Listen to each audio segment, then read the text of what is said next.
Hello, welcome back to the channel, guys. So today we are going to look at how to edit this photo which I took on a bright sunny morning. There's a man picking up some cardboards on the road near a car. So this kind of felt like a good juxtaposition of the rich and the poor, but the photo is too bright for me to convey the mood of his hard work and poverty against the backdrop of some riches which is displayed by the car. So I'm going to try and edit this photo to make it more moody and cinematic. So for that we are going to go through all the steps. So I would always start with the cropping, but I'm already happy with the composition of this image, so I'm not going to do the cropping today. The next step obviously will be denoising. I've already done the denoising or enhancing this image, so I'm going to skip that process as well, and we're going to focus more today on the light and color grading. Like I said, this picture is too bright, so I'm going to reduce the exposure first. Okay, that seems about right. And next I'm going to adjust the contrast. I want more contrast in this image, so I'm going to increase it. Okay, I'm happy with that. And I'm going to increase the highlights as well so that there is more reflection on the car. So that adds to the contrast. Okay, that's good. And let's adjust the shadows as well. So as you can see, we're already losing a lot of detail in the image, so let's improve the shadows. So I'll push it all the way up to 100, and let's adjust the whites as well, maybe just a bit, and that's good. Let's reduce the blacks. Okay, so we are done with the initial adjustments of the light. Okay, so next one is the S-curve. So I'm going to create the divisions first. So we don't need deep blacks in a cinematic image, so I'm going to push this bottom portion towards the top until I'm happy with that. So I think that should do the trick. So I'm going to leave it right about there. All right. So I just want to show you guys the difference between the original image and the edited one. We are not done with the editing yet, but let's just look back and see how far we have come. So I'll show you the split screen. So this is the original image, and this is the image that we are editing right now. So we are done with the light adjustments. Now we are going into the color adjustments. So let me scroll down. The first step in color adjustment is always going to be the temperature. So I would like this to be a little more warm, because you can see a lot of blue shades in the image. Although it is too bright, there is a lot of blue in the image, so I don't want those blues. So I'm going to increase the temperature a little bit. Okay, that's probably too much. Let me reduce it a little bit. Okay, that seems about right. Now you can see the images become warmer compared to the original one. And coming to the tint, we would also like to bring it towards the green side, because the cinematic images have a little bit of green or cyan. Okay, that's enough. And let's push the vibrance. Okay, and maybe a little bit of saturation. Okay, all right. So we already see a significant difference between the original and the edited version. So now we are going into the color mixer section. So let's start with the red. So I really want to retain this red on the car, but it's kind of too red right now, so I want to reduce it a little bit. So I'm going to change the saturation level, maybe just a little bit, not too much. Okay, that seems about right.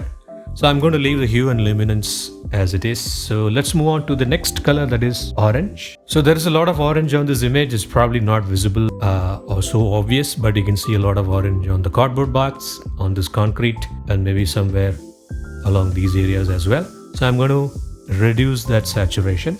I don't want too much of orange. Okay, all right. So I'm happy with the saturation of the orange right now, but I'm going to push the hue towards somewhat magenta so that I get rid of the orange more. Okay, and I'm also going to push this luminance towards the higher side. Okay, so now you can see the orange is kind of gone, but there is still some yellow left in the image. So we're going to go to the next color, that is yellow, and I'm going to push the hue probably just a little bit, and then push the saturation all the way to -100. Now you can see the yellow is going away, and to make it completely go away, I'll just push the luminance towards the higher side just a little bit. Okay, that seems good.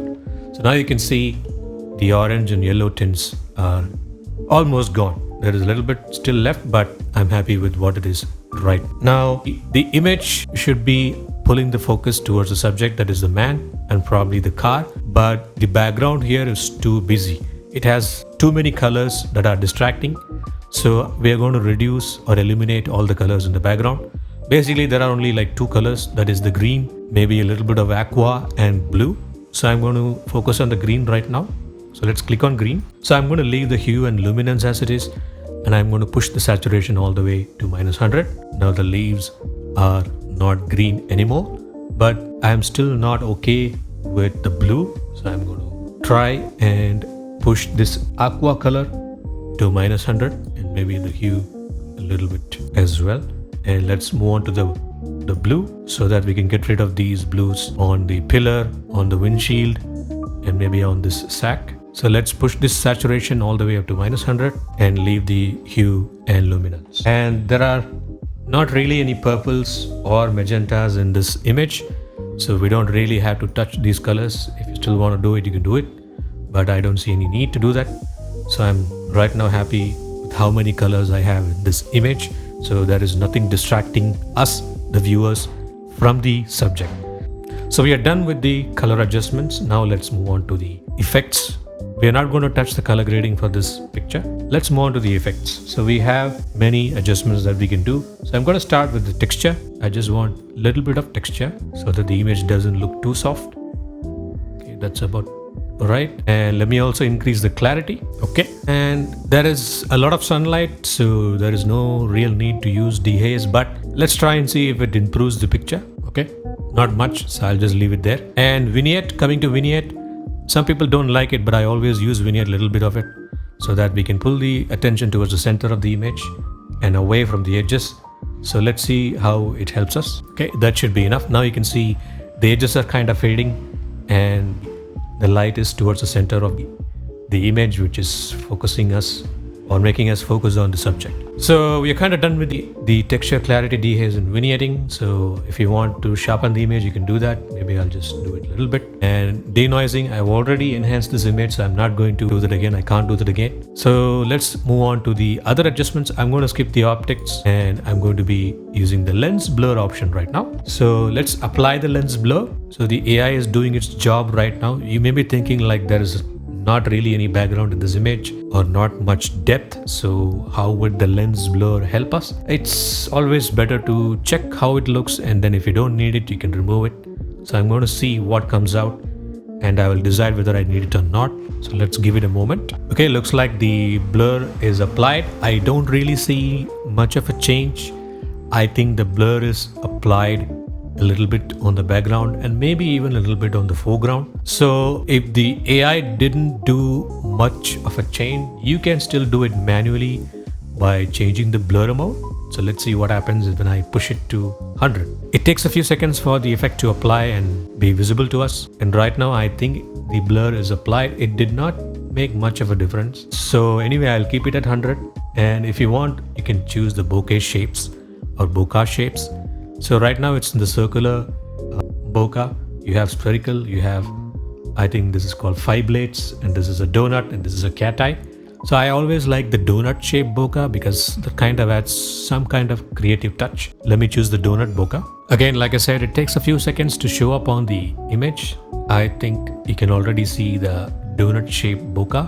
It's not very strong, it's very subtle. Maybe you can increase that strength of the bokeh by adjusting this slider. So I'm going to try and push it to, let's say, 75 and see what happens. Yeah, now you can see the bokeh is much more visible. You can push it all the way to 100, but that might be too distracting. So I'll leave it at 75. Okay, if you want to change the focus range, you can do that. But I think for now, the focus is right on the subject, so I wouldn't want to change that. You can use the refinements of focusing and blurs if you want, but again, that depends on the image. So we are done with the editing process. So we started with the light adjustments, and then we did the color adjustments, and then we did the lens blur. So I'll just show you the full screen version of the edited image. This is the original one and this is the edited one. Okay. Now that I notice the numbers on the number plates are still visible.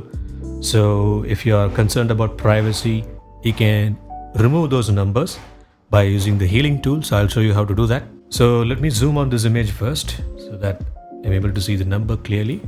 And then I'll click on the healing tool and you can adjust the brush size. Right now it's too big, so I just want it to be just a little bigger than the numbers.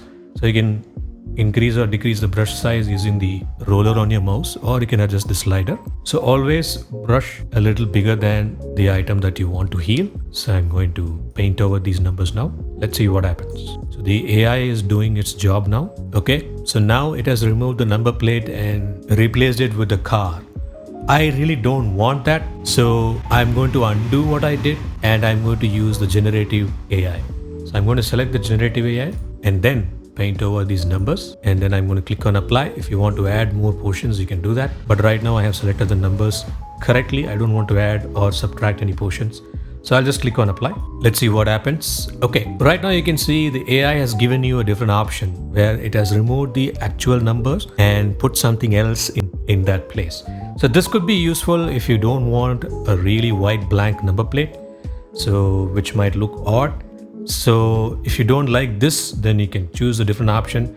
It gives you 3 variations, so you can click on these arrows. Okay, right now it's showing you a blank number plate. If you want, you can choose that. And the third option is also a blank number plate, I guess. So I would rather have something on the number plate so that it looks kind of natural.